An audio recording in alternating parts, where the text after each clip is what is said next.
Hey guys, Uncommon Ramen here. Today I wanted to take a look at a game called Nine Tiles Panic. I like aliens and I like hamburgers, and apparently so do these aliens. Nine Tiles Panic is a game created by Jean-Claude Pellin and a name I'm definitely going to butcher here. Jens Merkel? Yeah, well, we're going to just move on there.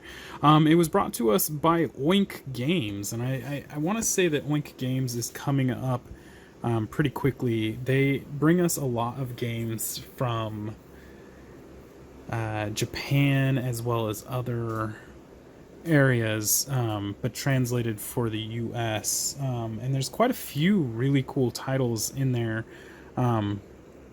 There's too many to list, but they're all usually in a very small box. I think this is one of the bigger boxes, actually, of those types of games.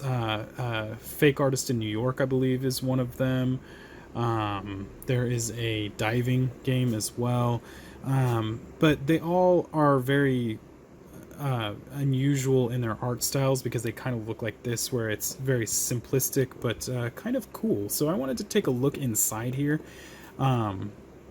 Just to kind of show you the content. This is a tile placement game, not to be mixed up with like Carcassonne or anything like that, because it is not just a tiny bit different, like very different.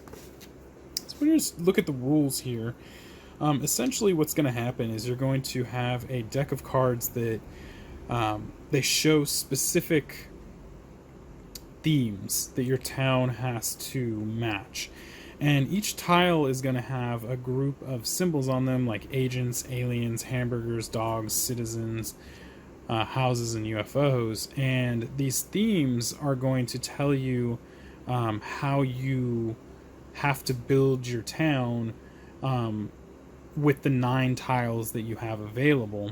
And each of these tiles are going to be double-sided, but they are exactly the same as the tiles that your opponent is playing with. So each of you has the same chance to make the maximum amount of points, but because everybody thinks differently, you will almost always end up with different looking towns.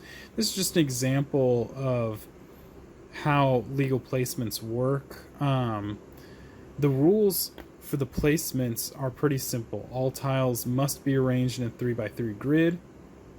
Roads must be connected with adjacent tiles, and roads must lead outside of town, so they cannot create loops. And you can kind of see the completed town in the upper left hand corner shows you what a legal placement looks like, and then you can see the one in the upper right hand corner is not in a 3x3 grid, so that's not legal.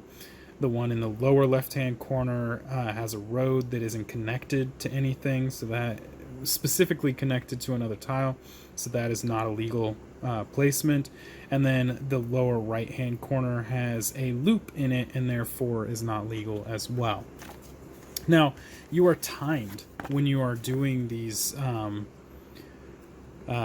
setups, and specifically there is these little tiles right here that are the timer, because you're not timed on a actual sand timer or like a little electric timer. It's timed based on how quickly your opponents can finish their town and take these little tiles here, because these are going to be your tiebreakers, and the person who has the lowest number tile, the number 1, is going to receive the best tiebreakers.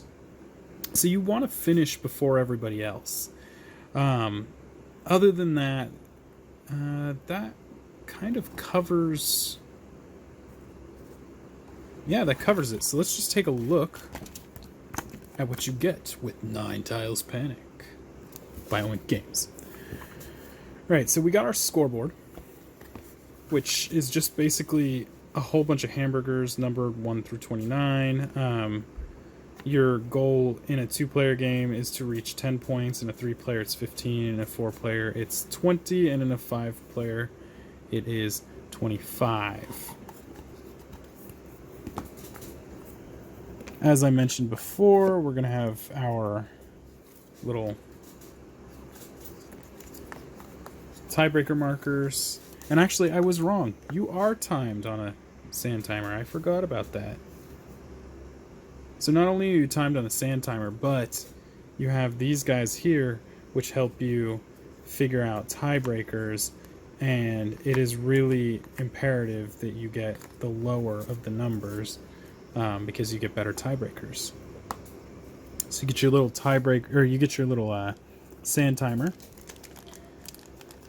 You get a little alien dude in your color, and they're not the ghosts from Pac-Man. They're actually supposed to be sideways, like the little yellow dude. Yeah. And then, of course, each player is going to receive their 9 tiles.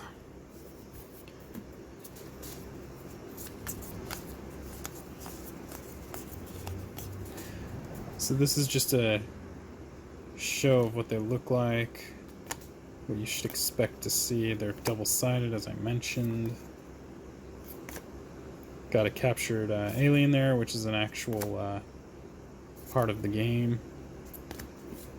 And there are 5 different colors, if I remember correctly, because this can be played up to 5 people. But the thing is, like I mentioned before, all of these tiles look exactly the same, with the only difference being the color of the tiles themselves. So when you see these, there is no major difference between them. All our pink tiles, several of our teal tiles, all of our orange tiles, and a couple more teal tiles. And that's really it with this. But the game is clever because of the theme cards, which I saved for last. So we'll show you those fun little theme cards as soon as I can get these guys back in the box. So these are the theme cards, and what it does is it tells you who's going to score the points. The largest amount of citizen plus dog pairs in the city. So you're going to count all pairs in the city. The person with the most is going to score the most amount of points. There's second place and third place winners as well. The most adjacent tiles with houses. The most adjacent tiles with citizens. Tiles without aliens. The largest amount of agent, alien, and hamburger sets in the city. This one's really tough. Largest amount of UFOs and aliens. UFOs / aliens in the city. Well, UFO alien pairs. The roads. Most roads with the same length. So in this case, two length roads. The largest amount of alien hamburger pairs. Most adjacent tiles with dogs. Most aliens stuck between 2 agents. The city with the most curves. Most aliens on 1 road. The city with the longest road. The city with the most roads. Most aliens caught, and the alien in the net counts as a caught alien. Any alien that has an agent behind it, facing it, is also considered a captured alien. And an agent can only ever capture 1 alien. The city with the most agents. The least amount of roads. Most girls. Most hamburgers in front of 1 alien. The city with the most houses. Most agents on 1 road. The city with the most dogs. Most boys. The city with the most tiles without roads. Line up the tiles and complete the city quickly.